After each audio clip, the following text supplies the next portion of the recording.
Welcome back. Shashi Tharoor ലേഖനത്തിലൂടെ വീണ്ടും കുഴപ്പത്തിലാക്കിയോ എന്നാണ് ചോദ്യം. സുജയ, ശശി തരൂർ കുഴപ്പത്തിലാക്കി എന്ന് മാത്രമല്ല, ശശി തരൂർ ഇതൊരു റിമൈൻഡർ ഇടുകയാണ് ഇടയ്ക്കിടയ്ക്ക്. അതായത് നേതൃത്വവുമായി ഉടക്കി നിൽക്കുന്ന ആളാണ് താൻ എന്നുള്ള ഒരു കാര്യം ശശി തരൂർ ആവർത്തിച്ചുറപ്പിക്കുകയാണ്. അപ്പോൾ കുഴപ്പത്തിലാക്കുക എന്നല്ല, ഇതിനകം തന്നെ കുഴപ്പത്തിലാക്കിയതാണ്.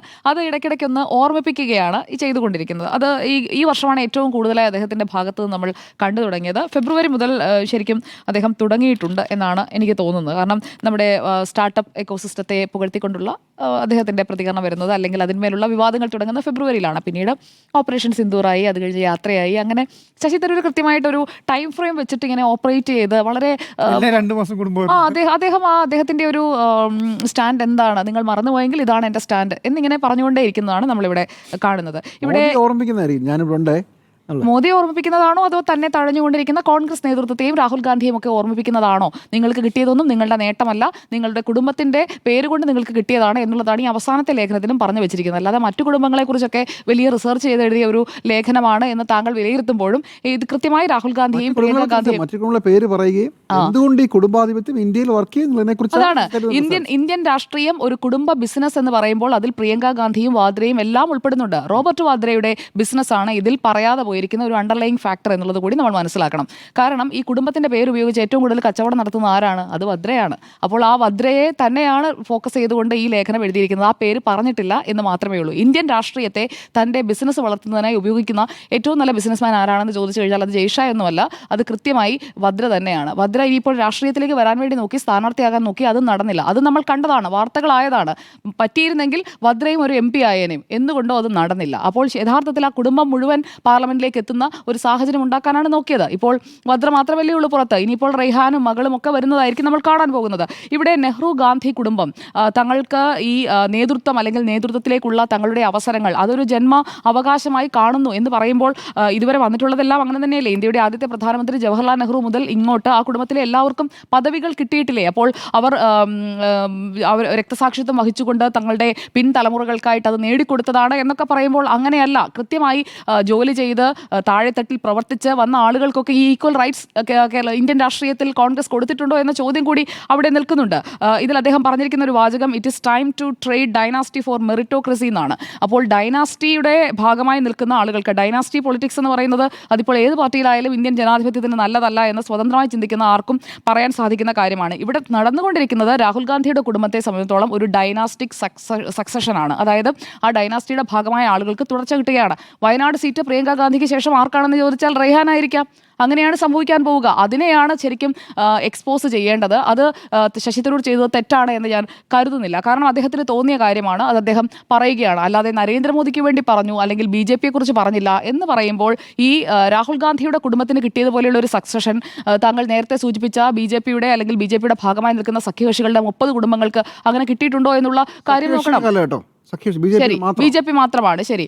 അപ്പോൾ അതുപോലെ തന്നെ റോബർട്ട് വദ്രയുടെ ടോട്ടൽ 66 കോടിയും ജയഷായുടെ ടോട്ടൽ 124 കോടിയുമാണ്. പൊളിറ്റിക്സിൽ ഭാഗമായി നിൽക്കുന്ന അല്ലെങ്കിൽ പൊളിറ്റിക്സിലേക്ക് വരാൻ ശ്രമിച്ചത് ജയ്ഷാ അല്ല. ജയ്ഷാ ഇതുവരെ ഒരു തെരഞ്ഞെടുപ്പിലും മത്സരിക്കാനോ രാഷ്ട്രീയത്തിലേക്ക് ഇറങ്ങാനോ സ്വത്തുണ്ടാക്കിയവർ ധാരാളമുണ്ടല്ലോ. അദ്ദേഹം മാത്രമല്ലല്ലോ. പിണറായി വിജയന്റെ മകളായാലും കമ്പനി തുടങ്ങിയത് സ്വത്തുണ്ടാക്കാൻ വേണ്ടിയല്ലേ. റോബർട്ട് വദ്രയുടെ ഇരട്ടി.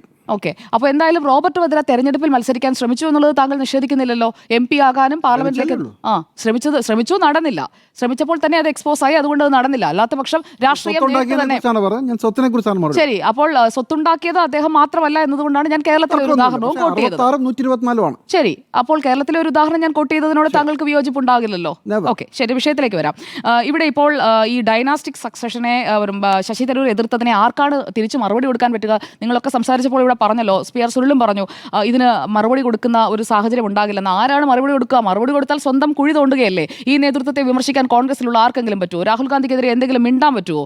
കൊടുക്കുന്നിൽ സുരേഷൊക്കെ വന്നിങ്ങനെ ഒന്ന് പറഞ്ഞു വിട്ടങ്ങ് പോയി. ജയറാം രമേശൊക്കെ അല്ലെങ്കിൽ ഏത് വിഷയം കിട്ടിയാലും എടുത്ത് പ്രതികരിക്കുന്ന ആളുകളാണല്ലോ. പവൻ ഖേര പ്രതികരിക്കുന്ന ആളാണല്ലോ. ആരെയും നമ്മൾ കണ്ടില്ല. എല്ലാവരുടെയും അടുത്ത് മാധ്യമപ്രവർത്തകർ ചോദിച്ചിട്ടൊക്കെയുണ്ട് ദില്ലിയിൽ. പക്ഷേ ഒരാൾ പോലും മറുപടി കൊടുത്തിട്ടില്ല എന്നതാണ് ഇവിടെ നമ്മൾ ചോദിക്കേണ്ട ചോദ്യം എന്ന് പറയുന്നത്. ഈ ലേഖനത്തിൽ നിന്ന് എടുക്കേണ്ട ഒരു ഭാഗം എന്ന് പറയുന്നത് എനിക്ക് തോന്നിയത് ability, commitment, grass root engagement. ഇതാണ് കോൺഗ്രസിന് ഇന്ന് ഇന്ത്യയിലെ സാഹചര്യത്തിൽ ആവശ്യമായിട്ടുള്ളത്. അപ്പോൾ ഈ ഗ്രാസ് റൂട്ട് എൻഗേജ്മെന്റ് എന്ന് പറയുന്നത് വളരെ കുറവാണ്. നമ്മളത് കൂട്ടണം എന്ന് പറഞ്ഞുകൊണ്ടിരിക്കുകയാണ് ദേശീയ നേതൃത്വമായാലും സംസ്ഥാന നേതൃത്വമായാലും. അപ്പോൾ അതേക്കുറിച്ച് ഈ ശശി തരൂർ ഈ ലേഖനത്തിലും പറഞ്ഞു വെക്കുന്നുണ്ട്.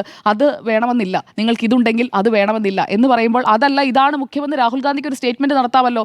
ഈ വോട്ടുകളെ കുറിച്ചൊക്കെ പറയുന്നത് പോലെ മാസങ്ങളുടെ ഗവേഷണമൊന്നും വേണ്ട. ഇവിടെ ഡൈനാസ്റ്റി പൊളിറ്റിക്സ് അല്ല, നിങ്ങൾ പറയുന്നത് തെറ്റാണ്, അല്ലെങ്കിൽ ഇവിടെ എല്ലാവർക്കും ഈക്വൽ ഓപ്പർച്യൂണിറ്റീസ് കൊടുക്കുന്ന പാർട്ടിയാണ് കോൺഗ്രസ് എന്ന് ഇതുവരെ രാഹുൽ ഗാന്ധി പറഞ്ഞിട്ടുണ്ടോ? ഈ ഡൈനാസ്റ്റിയുടെ ഭാഗമായ രാഹുൽ ഗാന്ധി വലിയ ആദർശവാനാണല്ലോ. ആദർശത്തെക്കുറിച്ചും രാഹുൽ ഗാന്ധിയെക്കുറിച്ചും ഒക്കെ വലിയ രീതിയിൽ പുകഴ്ത്തുമല്ലോ. ഈ നിമിഷം വരെ രാഹുൽ ഗാന്ധി ഈ ഡൈനാസ്റ്റി പൊളിറ്റിക്സിന് എതിരെ, അല്ലെങ്കിൽ എല്ലാവർക്കും ഈക്വൽ അവസരങ്ങൾ കിട്ടേണ്ട സാഹചര്യമാണ്, അല്ലെങ്കിൽ അങ്ങനെ വേണം വളർന്നു വരാൻ, താഴെത്തട്ടിൽ സാധാരണക്കാരുമായി എല്ലാവരുമായി ഇടപഴകി അങ്ങനെ കയറി വരുന്ന നേതാക്കൾക്ക് അവസരങ്ങൾ ഉണ്ടാകേണ്ടതാണ് എന്ന് പറയുകയും അതിനുവേണ്ട ഒരു ഇനിഷ്യേറ്റീവ് എടുക്കുകയും രാഹുൽ ഗാന്ധി ചെയ്തിട്ടുണ്ടോ? കേരളത്തിലടക്കം ഇപ്പോൾ നമുക്ക് മനസ്സിലാക്കാൻ കഴിയും, ഇപ്പോൾ ആലത്തൂരിൽ ഒടുവിൽ സ്ഥാനാർത്ഥിയായി മത്സരിച്ച തോറ്റ രമ്യ അടക്കമുള്ള ആളുകളെ താഴേക്കിടയിൽ നിന്ന് കൊണ്ടുവരാൻ ശ്രമിച്ചിട്ടുണ്ട്. പക്ഷേ ഒരു പരിധിക്കപ്പുറം അവരുടെ വളർച്ചയൊന്നും മുന്നോട്ട് പോകുന്നത് നമ്മൾ കാണുന്നില്ല, കേരളത്തിലായാലും അതെ.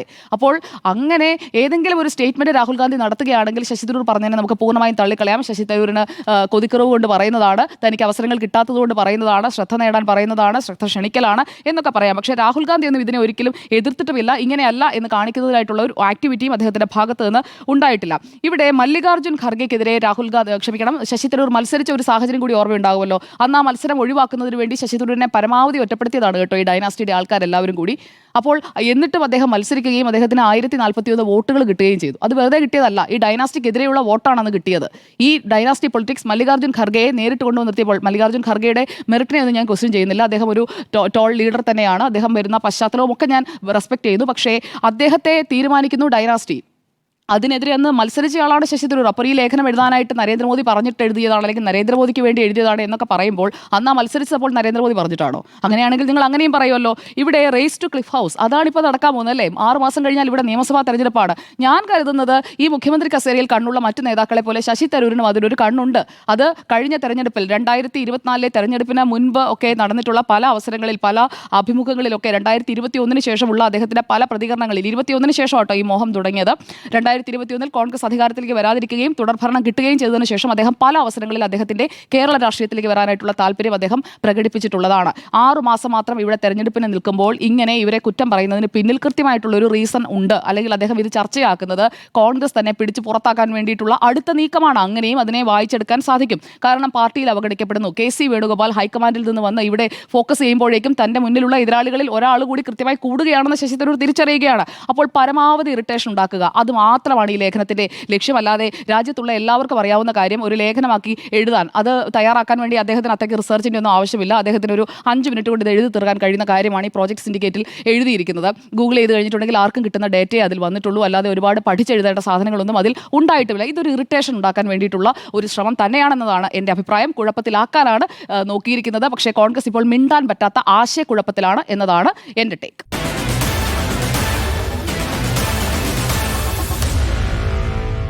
Meet the editors.